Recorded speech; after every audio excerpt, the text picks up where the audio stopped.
ઓમ નમો નારાયણ. જય શ્રી કૃષ્ણ મિત્રો. ચેનલમાં ફરી એકવાર આપ સર્વેનું હાર્દિક સ્વાગત કરું છું. મિત્રો, નારાયણ કવચ અત્યંત પાવન અને શક્તિશાળી સ્તોત્ર છે, જે શ્રીમદ ભાગવત મહાપુરાણમાં છઠ્ઠા સ્કંદના 8મા અધ્યાયમાં આવેલું છે. આ કવચનું પવઠન આપણી અંદર દૈવી શક્તિઓને જગાડે છે અને બધી જ બાજુઓથી આપણું રક્ષણ કરે છે. કવચ પાઠ કરતા પહેલા ભગવાન વિષ્ણુ, નારાયણ, શ્રીહરિ તેમજ સર્વ દેવોને વિશ્વ શાંતિ અને આત્મશુદ્ધિ માટે પ્રાર્થના કરવી એ શ્રેયસ્કર ગણાય છે. તો આપણે આપણા પરિવાર માટે તેમજ વિશ્વના કલ્યાણ માટે શ્રીહરિને પ્રાર્થના કરીશું. પછી જ આપણે સંપૂર્ણ નારાયણ કવચનો પાઠ સાંભળીશું અથવા તો પાઠ કરીશું. પ્રાર્થના. હે પરમ નારાયણ, અનંત અનાદિ વાસુદેવ, હે જગતના ત્રાતા, ધર્મના રક્ષક, આજે હું આપની શરણ આવી ભય મુક્તિ, શાંતિ અને શુદ્ધિ માટે હું મારા મન, વાણી અને કર્મથી આપની આરાધના કરું છું. હે દયાના સાગર, અમારી ભૂલ ચૂકને માફ કરી અમારું રક્ષણ કરો. આજનો નારાયણ કવચનો પાઠ કેવળ મારા માટે નહીં, પણ સંસારના સર્વ જીવોના કલ્યાણ, શાંતિ અને પરમ શ્રેય માટે હું કરું છું. હે હરિ, મારા આંતરિક અને બાહ્ય દુઃખોને નાશ કરો અને મને સત્પથ પર ચલાવો અને મારું મન હંમેશા આપના ચરણોમાં અડગ રહે એવી કૃપા દ્રષ્ટિ કરો. ઓમ નમો નારાયણ. ઓમ વિશ્વ શાંતિ. તો મિત્રો, આપણે નારાયણ કવચનો આ પાઠ સંપૂર્ણ સાંભળીશું, તો એમાં કહેવામાં આવેલું ફળકથન આપને પ્રાપ્ત કરી શકીશું. તો મિત્રો, આપણે નારાયણ કવચ સાંભળતા પહેલાં કોમેન્ટની અંદર જય શ્રી કૃષ્ણ લખીશું અને ત્યાર પછી આપણે સંપૂર્ણ નારાયણ કવચનો પાઠ સાંભળીશું. તો કોમેન્ટની અંદર જય શ્રી કૃષ્ણ લખી દો. અને મિત્રો, હા, સાંભળ્યા પછી પણ આપણા જે પણ ગ્રુપો હોય, આપણા મિત્રો હોય, એમની સાથે પણ જરૂરથી શેર કરીશું. તો ચાલો આપણે શરૂ કરીએ છીએ આપનું રક્ષા કરનારું નારાયણ કવચ.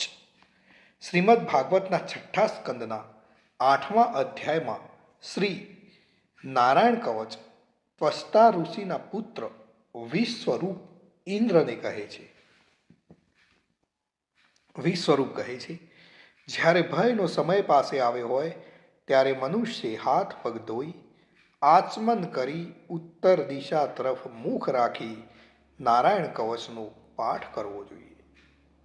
જ્યારે ભય આવે ત્યારે શ્રી નારાયણ રૂપ નામનું બખ્તર આપણે ધારણ કરવું જોઈએ.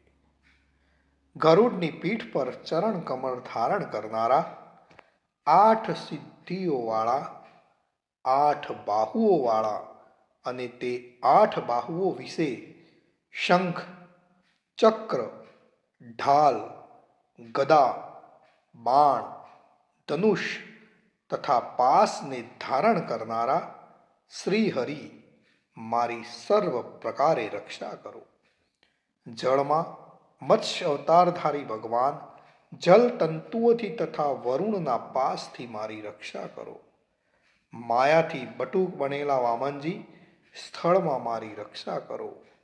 શ્રી વિશ્વરૂપ ત્રિવિક્રમ ભગવાન, આકાશમાં મારી રક્ષા કરો. અને જેના અટ્ટહાસ્યથી દિશાઓ ગાજી ઉઠી હતી અને ગર્ભિણીઓના ગર્ભ પડી ગયા હતા, તેવા નૃષિ ભગવાન, દુર્ગ, વન અને યુદ્ધ ભૂમિમાં મારી રક્ષા કરો. પોતાની દાઢથી પાતાળમાંથી પૃથ્વીનો ઉદ્ધાર કરનાર ભગવાન યજ્ઞ મૂર્તિ વરાહ, માર્ગમાં મારી રક્ષા કરો. પરશુરામ ભગવાન, પર્વતોના શિખરોમાં મારી રક્ષા કરો.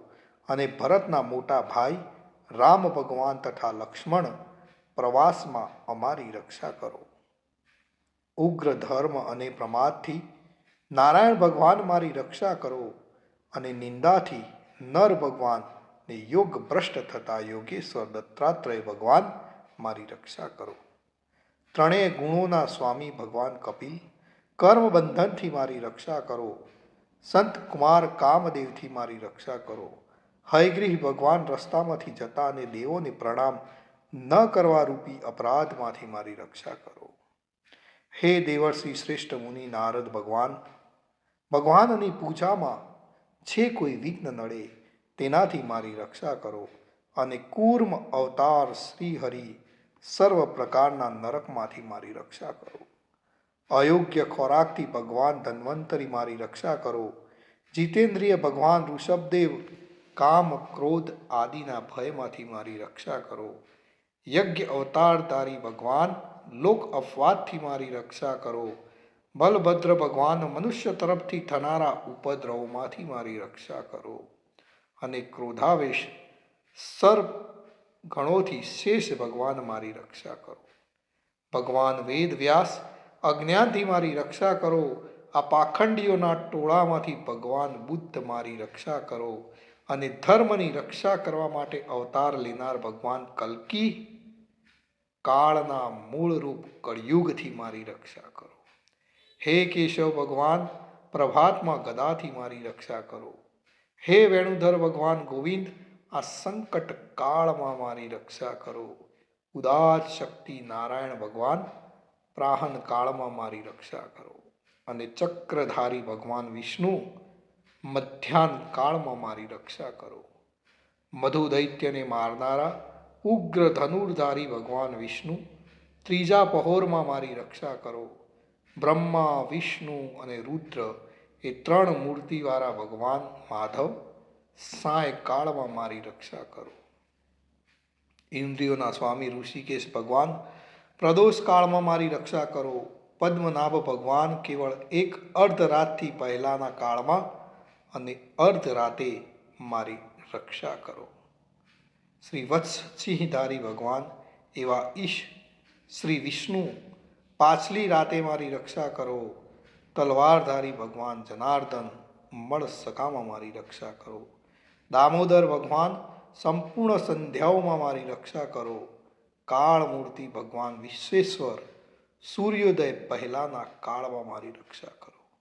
હે પ્રલય સમયના અગ્નિ જેવી તીક્ષ્ણ ધારવાળા ચક્ર, વાયુવાળા અગ્નિથી જેમ સૂકું ઘાસ બળીને ભસ્મ થાય તેમ મારી શત્રુ સેનાને ભસ્મ કરો.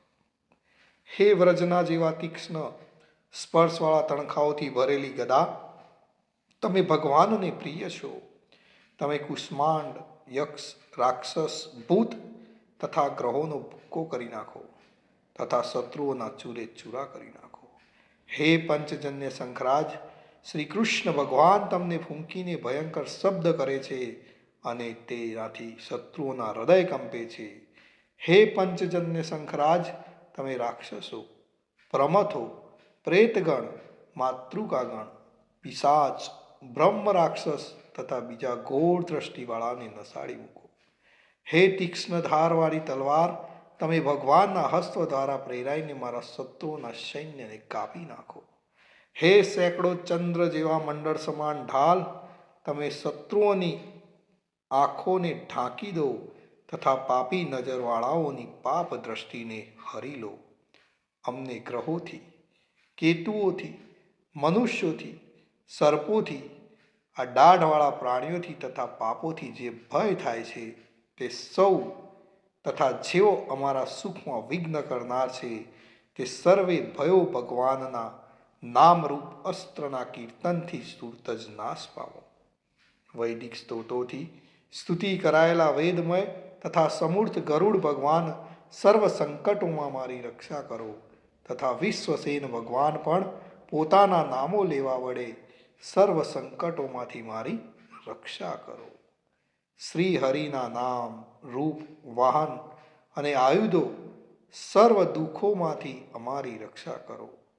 ભગવાનના મુખ્ય પાર્ષદો અમારી બુદ્ધિ, ઇન્દ્રિય, મન તથા પ્રાણની રક્ષા કરો. આ સાકાર નિરાકાર જે કંઈ જગત છે તે ભગવાનનું જ સ્વરૂપ છે. આ સત્યથી મારા સર્વ ઉપદ્રવો નાશ પામો. અભય દ્રષ્ટિવાળા મનુષ્યોને ભગવાન પોતે ભેદરહિત જોવામાં આવે છે, તો પણ તે પોતાની માયાથી આભૂષણો, આયુધો તથા ચિહ્ન નામની શક્તિઓને ધારણ કરે છે. તે સત્ય પ્રમાણ વડે જ સર્વજ્ઞ તથા સર્વવ્યાપક ભગવાન શ્રી હરિ સર્વ પ્રકારના રૂપો વડે સર્વદા અમારી રક્ષા કરો. શ્રી ઋષિ નામના ઉચ્ચારણથી જ જળ, વાયુ, અગ્નિ આદિનો પ્રભાવ પોતાના તેજથી દૂર કર્યો છે. એવા લોકના ભયને દૂર કરનાર ભગવાન ઋષિ સર્વત્ર ચારો તરફ અમારી રક્ષા કરો. મિત્રો, જો આપણે નિત્ય નારાયણ કવચ કરીએ છીએ તો આપણને શું ફળ મળે? તો વિશ્વરૂપ કહે છે કે ઇન્દ્ર આ નારાયણ કવચ તમારી આગળ કહ્યું જે ધારણ કરવાથી તમે શ્રમ વિના અસુરોના અધિપતિઓને જીતશો. આ નારાયણ કવચને ધારણ કરનારો મનુષ્ય નેત્રથી જેના તરફ જુએ અથવા તો પગ વડે જેને અડકે તે તુરત જ બધા જ ભયોમાંથી છૂટે છે. આ નારાયણ કવચ ભણનાર પુરુષને કોઈ દિવસ રાજાઓ તરફથી, ચોર તરફથી, ગ્રહો થકી, વ્યાઘ્ર આદિ તરફથી, બીજા કોઈ તરફથી કોઈ પણ પ્રકારનો ભય રહેતો નથી. તો મિત્રો, આ હતું આપણું રક્ષા કરનારું નારાયણ કવચ. તો આપણે નિત્ય નારાયણ કવચનો પાઠ કરવો જોઈએ અને ભગવાન સર્વનું રક્ષણ કરે એવી જ મારી પ્રાર્થના છે. જય શ્રી કૃષ્ણ, જય શ્રી કૃષ્ણ, જય શ્રી કૃષ્ણ, જય શ્રી કૃષ્ણ. કોમેન્ટની અંદર જય શ્રી કૃષ્ણ લખવાનું ભૂલશો નહીં મિત્રો. જય શ્રી કૃષ્ણ.